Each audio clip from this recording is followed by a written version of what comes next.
Здравствуйте, дорогие друзья! Я приветствую вас на новой лекции канала «Жизнь после жизни есть, я знаю», который посвящен доказательствам жизни после смерти и устройству потустороннего мира, куда каждый из нас попадает по завершении своего земного пути, где и воссоединяется с ранее усопшими родными и любимыми и продолжает бесконечное путешествие по нашей прекрасной и удивительной Вселенной. Дополнительную, интересную и полезную информацию за пределами лекций, ответы на вопросы о жизни после смерти, мини-влоги о моей жизни и даже приятное и позитивное общение в чате вы найдете в нашем телеграм-канале. Ссылка на него в описании видео и на экране. Сегодня мы узнаем, как вид смерти и события, которые привели к завершению земного пути человека, влияют на его посмертную судьбу. Приступим. Каждый живущий уникален. Нет одинаковых сознаний, одинакового набора мыслей и одинаковых жизней, как нет одинаковых снежинок, отпечатков пальцев или кошачьих носов. Поскольку все, что будет в жизни после смерти биологического тела, определяет мысль и состояние сознания человека, кои являются уникальными и неповторимыми, следовательно, уникален и каждый переход, называемый смертью. Каждый умирающий столкнется со своими видениями, приятными или ужасными, мыслеобразами, осложнениями или избежит неприятностей благодаря праведной жизни и своевременно полученным знаниям об устройстве потустороннего мира, которые мы и даем в курсе наших лекций, почему и рекомендуем смотреть его целиком с самого начала и до конца. Да, я все время говорю вам, что человек все в своей жизни, как биологической, так и духовной, определяет сам. Он сам делает выбор, принимает те или иные решения и получает их последствия. Сам определяет, чем ему наполнять свой внутренний мир – добром, любовью и светом или мраком, злом и ненавистью. Сам строит свою реальность, создает для себя рай или ад и притягивается туда посредством соответствия своего внутреннего мира внешней реальности. И это действительно так. И все же в моменте есть факторы, частично определяющие влияние на посмертное путешествие, которые ученые и исследователи потустороннего мира смогли выделить через обобщение огромного массива информации и выявление в нем совпадений и закономерностей на протяжении нескольких веков вплоть до сегодняшних дней. Но и они, как вы чуть позже убедитесь, на самом деле тоже определяются самим человеком и находятся в его власти. Я поделю эти факторы на несколько больших групп. Фактор насильственности. В зависимости от того, насильственна смерть или не насильственна, прохождение этапа перехода с этого мира на тот свет может сильно отличаться. Душа, завершившая свой земной путь ненасильственным образом, не концентрируется на дополнительных обстоятельствах смерти и избавлена от осложнений, связанных с этим фактором. Те же, кто переходит порог загробной жизни в результате, например, убийства, могут получить импульс привязки к земному миру. Это может выразиться в волне гнева к тому, кто насильно прервал их существование в физическом теле и осложнил жизнь родных, остающихся без присмотра и заботы на земле. Так, на протяжении многих веков сообщается, что некоторые убитые люди зацикливаются на своих убийцах и пытаются призвать их к ответу, все время находясь рядом с ними на протяжении месяцев, лет или даже десятилетий. Помимо этого, они могут обращаться за помощью к живущим с целью, чтобы те обнаружили преступление, восстановили справедливость и организовали наказание преступника. Некоторые воины, погибшие в сражениях, и поныне отчаянно бьются со своими противниками на поле боя, выполняя боевую задачу и не осознавая, что уже давно умерли. С этим связаны многочисленные и подтвержденные случаи появлений привидений, явления призрачных битв и целых армий в тех местах, где они когда-то сражались в войнах прошлого. Свидетельства убийц, что их жертвы приходят к ним во снах и наяву и не дают им покоя.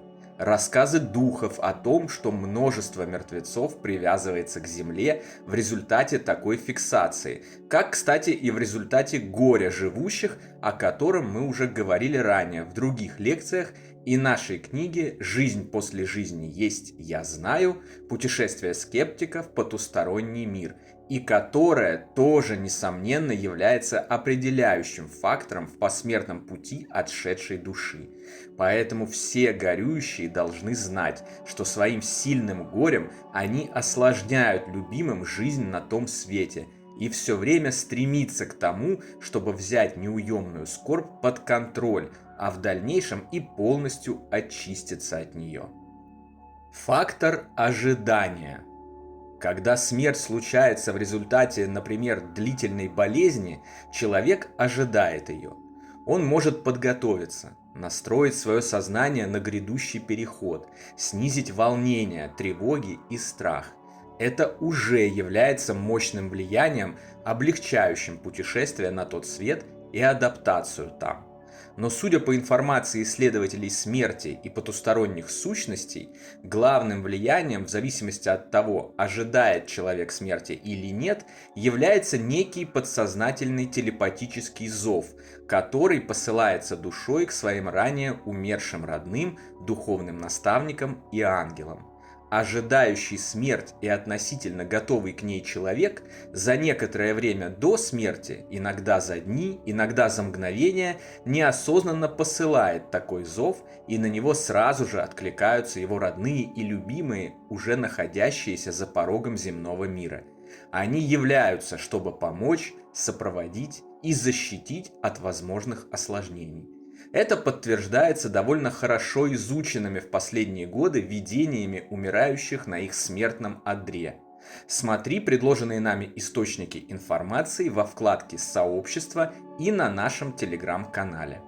Когда смерть случается внезапно, например, в результате взрыва или автокатастрофы, и человек ее не ждет, он, по-видимому, не успевает послать такой зов, поэтому какое-то время с начала перехода вынужден действовать в одиночку.